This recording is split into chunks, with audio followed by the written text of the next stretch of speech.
Alright, so this is the 17th and final part of my speedrun, and I know I said in the last one it could have taken up to a month to get my final segment, but I just got really lucky with it this morning and I finally got 107, which I've been trying to get all of the previous week.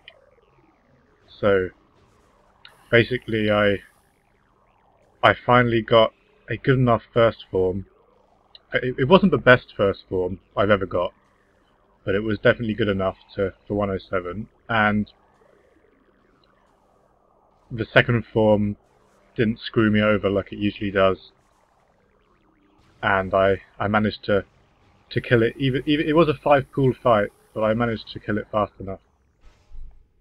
Okay, so this is the start of the Metroid Prime first form fight, and on this first floor here, he will always be power and wave forms. As you can see, he started with his wave form here, or phase, I guess you'd call it. So the only randomness is which one he starts on. It would have been slightly better to start on power, because I had to switch beams to wave quickly at the start, but really it's not important. So he's obviously switched to power now, and I missed a couple of charged shots here, so that already shows you the fight is far from perfect. I just make up for it by getting really lucky later on. But yeah, I mean, I've had attempts where I was already about 7 or 8 seconds faster at this point, so it shows you what's possible. Now on the second floor, he will add his ice form, so but the order is still random of which form will appear. So here, he went to his ice phase first, which is good because it means I can use Ice Spreader twice on this floor, and his ice form is so much faster than his power or wave phases. So yeah, as long as you get 2 ice phases, 2 opportunities to use the Ice Spreader here, it's fine to continue. So you see, I managed to skip his power phase completely just by using the Ice Spreader. But, I mean, that's why it's so good, and that's the reason I picked it up, and I picked up all those missile expansions. So, because Ice Spreader uses 10 missiles with each shot, so that's the only reason to pick up those missiles. And yeah, they really come into their own here. Now we're on the third floor. He'll always start by doing that, trying to pull you towards him like that, so you have to morph and boost to get away from it, otherwise he reels you all the way in. It wastes a bunch of time. And now he will use all 4 of his phases, again in a random order, and he started with Plasma here, which is good, because Plasma is second fastest after Ice to get rid of. And if he starts with Plasma, it means I can get in a extra Plasma shot at the start of the next phase where he turns around. So that's very good. And that shows how lucky I was in this floor.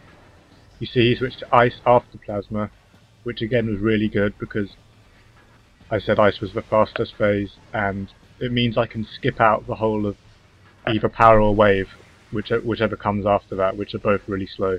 So here again I skipped out a whole power phase just by using the Ice Spreader, which was just awesome. And now on the 4th floor is really where he gets even more random, and he just flicks between phases completely at will, even in the middle of, like, he might just switch right now and I would be able to do nothing about it. So again, I got really lucky, and he didn't switch phases from Plasma while I was shooting at him, and he didn't charge me randomly. He just flicked between Plasma and Ice, which is just perfect. I didn't have enough missiles to use Ice Spreader here, but you see I didn't need to, because I got him the Plasma shot, which means all I needed to do was hit him with a couple of charged ice shots to make him charge, I mean. And I pick up the missile refills from the little balls of energy, whatever they are, he fires at me, so then I can use the Ice Spreader again. And yeah, I got very lucky there because he switched to his power phase, but I had to assume he would switch immediately to his ice phase, because if not, the fight would be too slow for 107. Well, in all likelihood it would be, because I've never got a 4-pool second form fight. So, I had to assume he was switching to his ice phase, and I got lucky again, and fired an ice spreader shot, and hit him just as he switched to his ice phase to finish him off. So yeah, it was a really good fight. Can still be better. I've got one that was a whole 8 seconds better in my attempts, but I mean that fight was sufficient to carry on to get 107, especially after I improved my Ridley segment. So anyway, we're now onto the second form, which can be also very random, because if he decides to go near the corpse of the first form, then it just screws me completely, because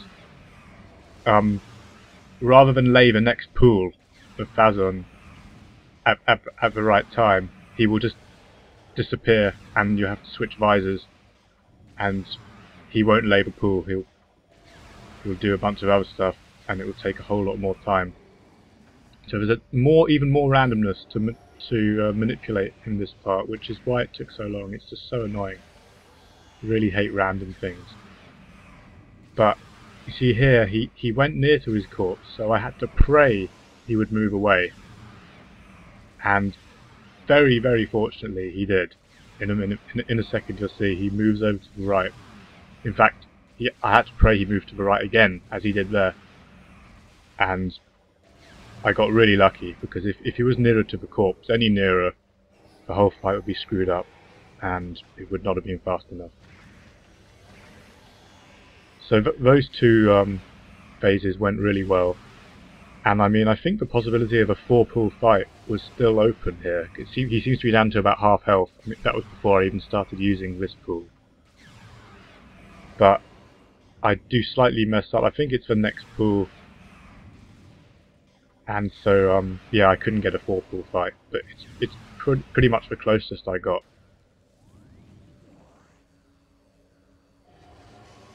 As you see, it could have been faster there, because he didn't immediately lay the next Phazon pool there, and I could have probably made him do that if I'd been a bit better moving in and out of the previous pool to cancel all of his actions.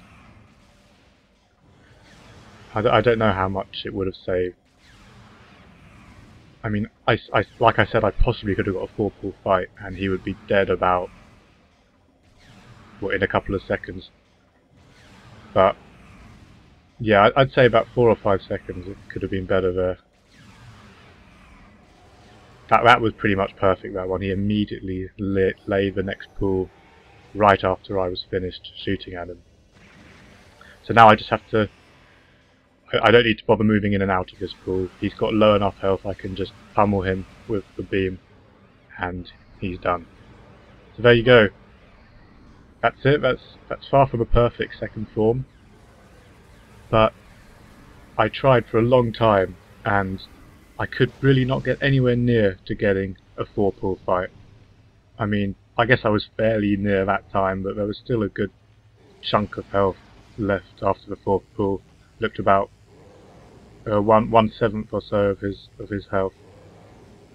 So yeah, it could be the whole segment could be a good 20 seconds faster, but it's enough for 107, which is all that matters really to me at this point. So yeah, there's nothing left. There's just the cheesy ending sequence where the guy talks for a while, and then there's just the credits, which I can't skip on the PAL version, unfortunately.